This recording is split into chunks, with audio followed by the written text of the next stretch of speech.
Então, início da democracia no Arraial de Deus. Pensando justamente naquilo que nos cerca nos próximos dias, que é todo um processo eleitoral onde está envolvido não só os poderes constituídos, como também os poderes paralelos, eu gostaria de estar pensando nesta manhã sobre isso. O tráfico, as milícias e muitos outros já estão claramente não só infiltrados, mas também exercendo funções, né, como a gente viu lá, o tal pessoa política, mas com um arsenal dentro de casa que controlava uma comunidade na questão, no exercer do poder bélico e não do constituído. Eu queria começar lendo direto a palavra de Deus. Quando não havia ainda a democracia ou a monarquia ou qualquer outro sistema de governo. Quando todas as pessoas eram livres para decidir se quer ou não pagar o imposto, que no caso antigamente era o dízimo, se quer ou não votar, que hoje também somos obrigados a votar. E eu queria iniciar lendo a passagem bíblica de 1 Samuel, a partir do capítulo 8. Diz assim: referiu-se Samuel, essa é só a introdução, eu vou levar para depois. 1 Samuel 8. Referiu Samuel todas as palavras do Senhor ao povo, que lhes pedia um rei, e disse: este será o direito do rei que houver de reinar sobre vós. Ele tomará os vossos filhos e os empregará no serviço de seus carros e seus cavaleiros para correrem diante deles, e os porá uns para capitães de 1000 e outros para capitães de 50.000, outros para lavarem os seus campos e ceifarem as suas mesas, e outros para fabricarem suas armas de guerra e o aparelhamento de seus carros. Tomará as vossas filhas para perfumistas, cozinheiras e padeiras. Tomará o melhor de vossas lavouras e das vossas vinhas para vossas oliveiras, e os dará aos seus servidores. As vossas sementeiras e as vossas vinhas dizimará para dar seus oficiais e aos seus servidores. Também tomará os vossos servos e servas, e as vossas mulheres jovens e as vossas jumentos, e os vossos jumentos, e os empregará no seu trabalho. Dizimará a vosso todo o rebanho, e lhes servirás por servos. Este foi o início das dores, em que a democracia atual se findou, nos fazendo sentir na pele e ver com os nossos olhos e lamentar no mais profundo de nossos corações pelos resultados políticos, éticos e espiritual que eu acabei de ler em 1 Samuel 8, de verso 9 até o 1 do capítulo 9. E este continuará preparando para depois das eleições. Então, aquele dia se chamareis por causa do vosso rei que houver escolhido. Mas o Senhor não vos ouvirá naquele dia. Porém, o povo não atendeu a sua voz e disse: não, mas temos um rei diante de nós.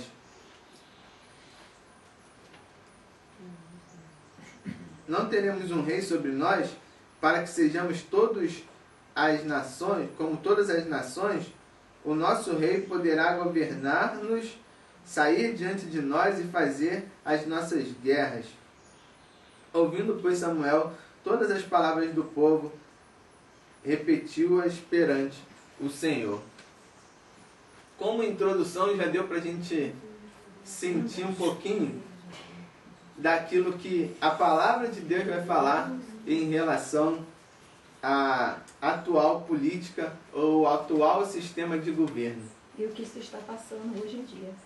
Desde o início, Deus quer ser o nosso presidente, o nosso deputado, nosso prefeito, nosso senador, mas nós, como seres humanos, precisamos o quê?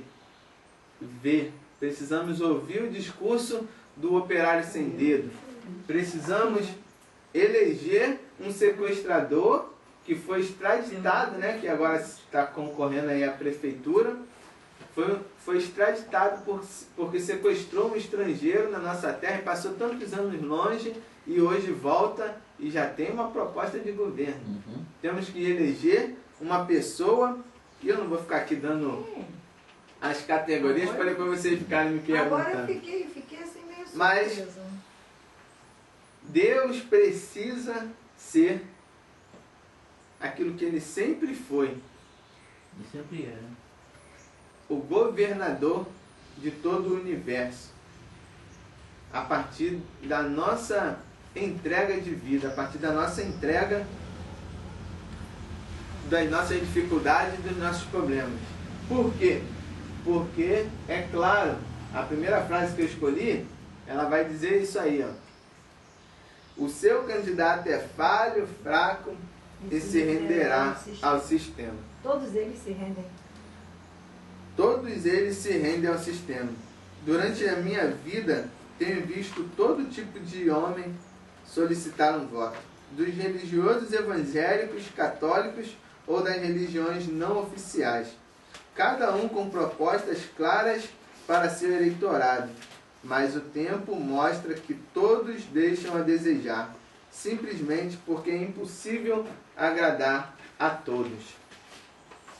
Pior é conseguir ou manter-se firme diante das propostas de corrupção e de seus corruptores, que os corromperá e os silenciará de todos a todo custo, inclusive com a morte. A gente viu há pouco tempo, há uns anos atrás, que um bispo foi morto em frente à igreja, né? Dentro de um carro, dentro de um templo, porque estava envolvido com política. Ah, foi? Eu não sabia. Da Igreja Universal foi muito comentado. Foi.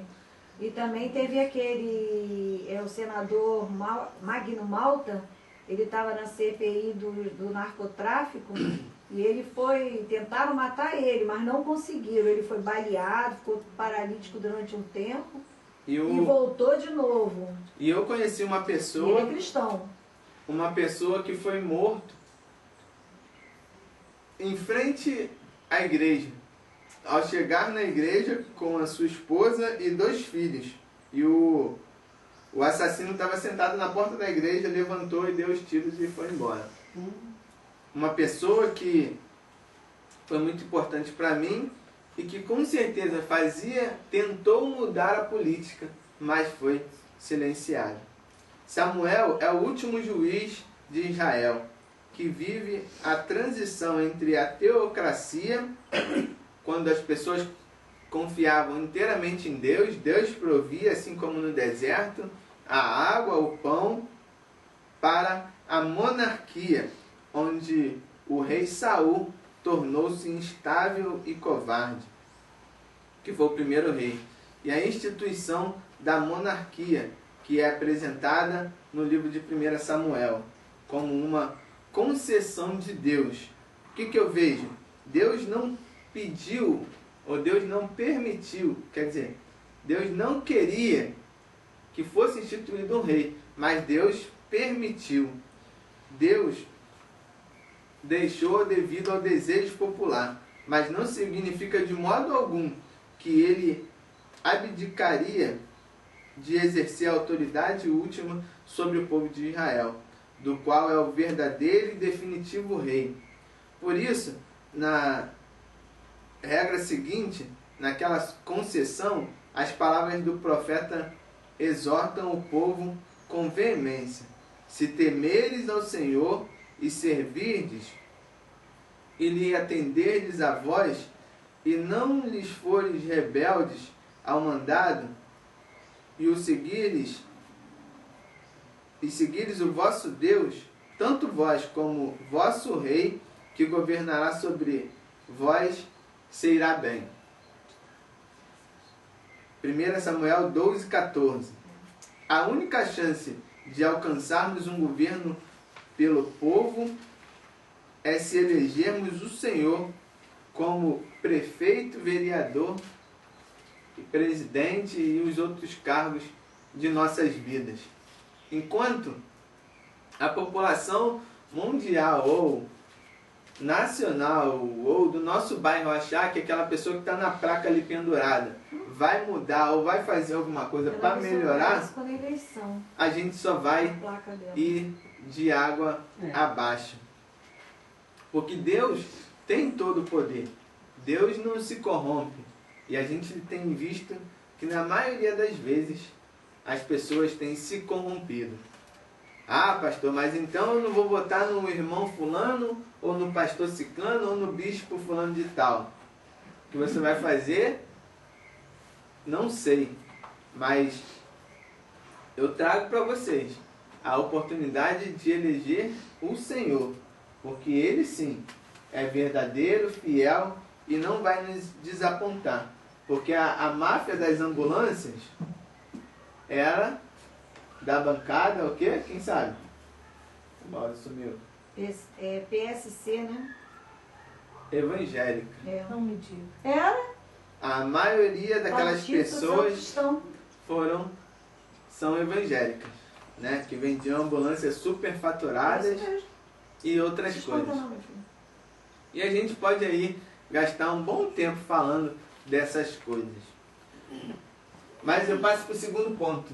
Todos os candidatos são por permissão e não por eleição de Deus. Deus permitiu que Saul reinasse e depois permitiu que Davi e assim sucessivamente, né? Mas tudo por permissão. Saul foi o primeiro rei de Israel. Logo após sua posse, padeceu um forte desequilíbrio emocional, talvez pelo poder que cria ter mesmo sem o consentimento de Deus. Haja visto a violenta perseguição a Davi, que o obrigou a tornar-se um fugitivo e inclusive a servir os filisteus como mercenário. Saul mostra a obediência, a decadência da sua personalidade e a tragédia que rodeia a sua morte e a de seus filhos em uma batalha. Cada passo de um rei como Saul prova que o Senhor quer ser o rei de nossas vidas, que o Senhor quer ser o governante de nossas vidas. Vem depois o rei Davi, conhecido como o político, vamos dizer assim, segundo o coração de Deus, e caminha muito bem até o ponto em que ele cai. Ou seja, todos têm a permissão de Deus, mas Deus nunca elegeu ninguém para governar nossas vidas, né? Deus permite que, por exemplo, eu esteja aqui com vocês, orientando, ensinando, mas quando Ele quiser, Ele traz outra pessoa, e assim sucessivamente. Deus permite, mas acima de mim, assim, o pastor é isso e aquilo, e Deus. A gente tem sempre falado aqui isso, né? Muita gente olha para o homem e não vê Deus. Muita gente olha para a igreja e não vê Deus. temos uma tarefa que impõe a nós a submissão às autoridades constituídas. Portanto, o voto é um dever de cada um. Mas diante do Senhor não há partido, não há ungido, não há candidato capaz de cumprir com as dificuldades impostas para a função de liderar ou representar o seu povo. Como caíram os valentes, que no caso é o Saul e os seus filhos, eu acredito que todos quantos subirem cairão, assim como o governador Garotinho, a sua esposa e todos os envolvidos na máfia da ambulância, como a gente acabou de dizer. Então, o próprio pastor está fadado a cair. É claro que diante daqui do pastorado é muito mais fácil você se manter firme quanto à corrupção, quanto, vamos dizer assim, a mentira ou os convênios, né, políticos, do que numa bancada, no Senado ou em qualquer que seja. Mas até os pastores têm a possibilidade de cair. E por isso que nós devemos olhar para Deus. Olhar a melhora que seja, não devido a uma ação política ou de uma pessoa humana, mas a partir da ação de Deus. E para terminar, o último ponto que eu escolhi diz: Deus continuará permitindo a democracia, mas exigindo a teocracia, como nós dissemos, né? Mais tarde, passados esses acontecimentos, Davi foi proclamado rei da casa de Judá. Depois sobre Israel. E da idade de 30 anos, Davi começou a reinar. Reinou sobre Judá 7 anos e 7 meses. Em Jerusalém, 33 anos, sobre todo o povo de Judá. Recuperou a arca da aliança, seus acertos e desacertos, suas campanhas militares e revoltas que teve de reprimir.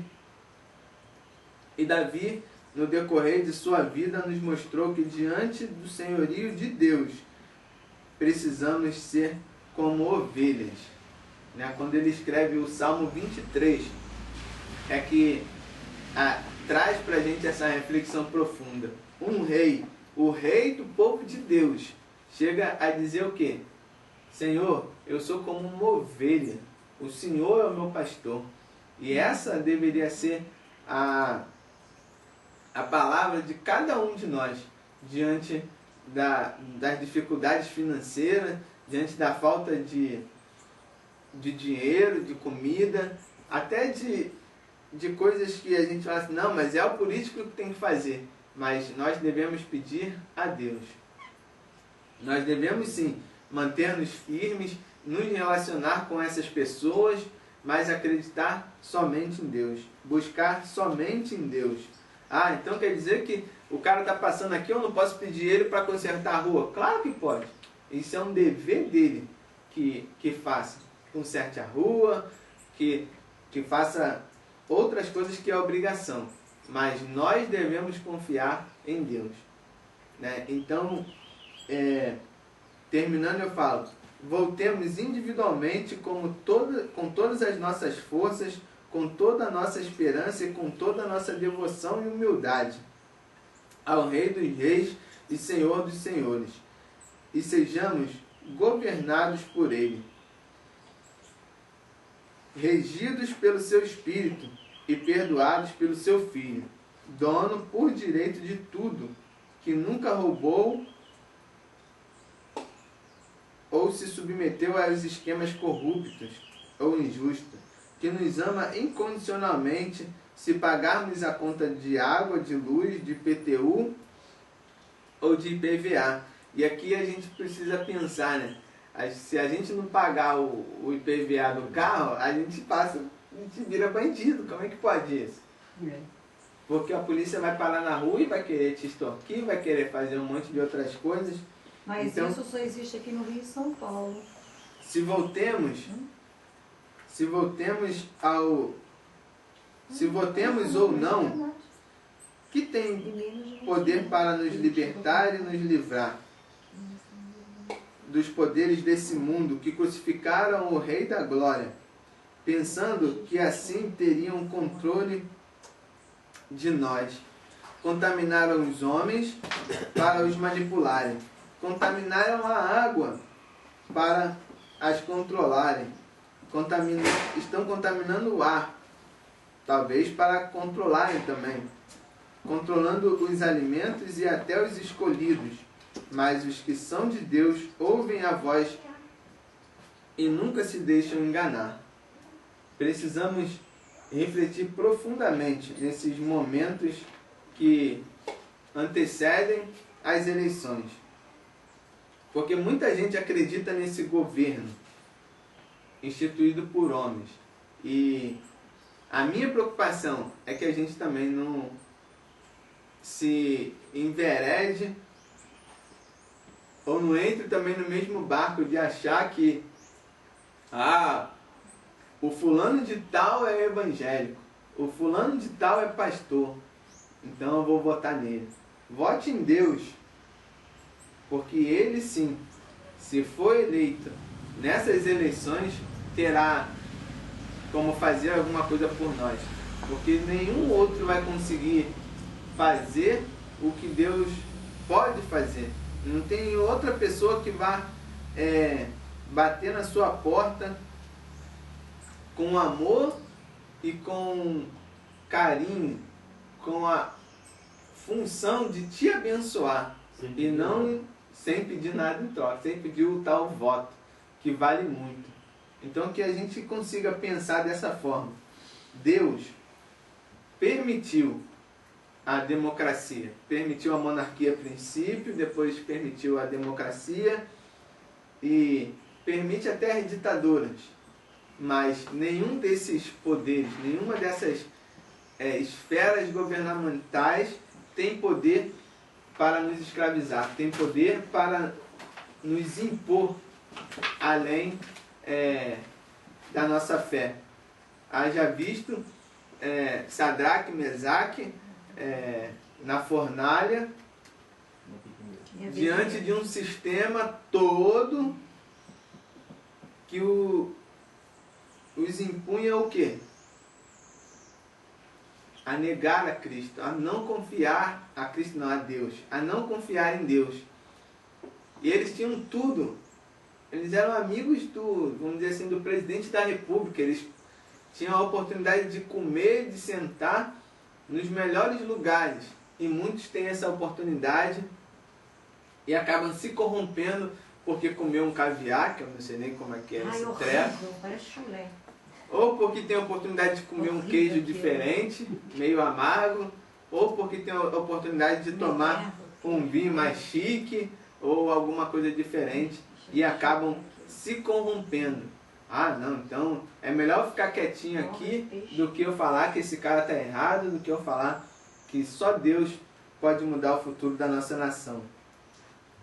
Que Deus assim nos abençoe e que você faça um bom, vamos dizer assim, um bom voto, né? Quando você for lá, que você consiga cumprir com as suas funções obrigatórias de cidadão, mas como pessoa, como uma alma, você consiga eleger incondicionalmente o Rei dos Reis. Para quando alguém chegar para você e falar assim, ó, isso aqui é contra a lei. Que lei? A de Deus ou a dos homens? A lei dos homens já está impondo até que você deve casar 2 homens. Hã? A lei dos homens já está até impondo que você 2 homens, até 2 mulheres. precisa comprar um copo d'água. A lei dos homens impõe que você pague por uma terra que é de Deus. Como que você compra uma coisa, já comprou, né? Que não era de ninguém, que é de Deus. Eu vou pagar a Deus. Ele que fez. Eu vou pagar a Deus uma coisa que Ele deu para todos nós, e depois ainda o governo me cobra todo ano, todo mês, a mesma coisa. Então que esses pensamentos não saiam da nossa mente. que nos fazem muito mais criminosos, né, a partir da falta de contribuição. Deus assim nos abençoe e nos dê compreensão desse reinado, né, que Ele quer fazer em nossas vidas. Amém. Oremos. Deus Todo-Poderoso, te agradecemos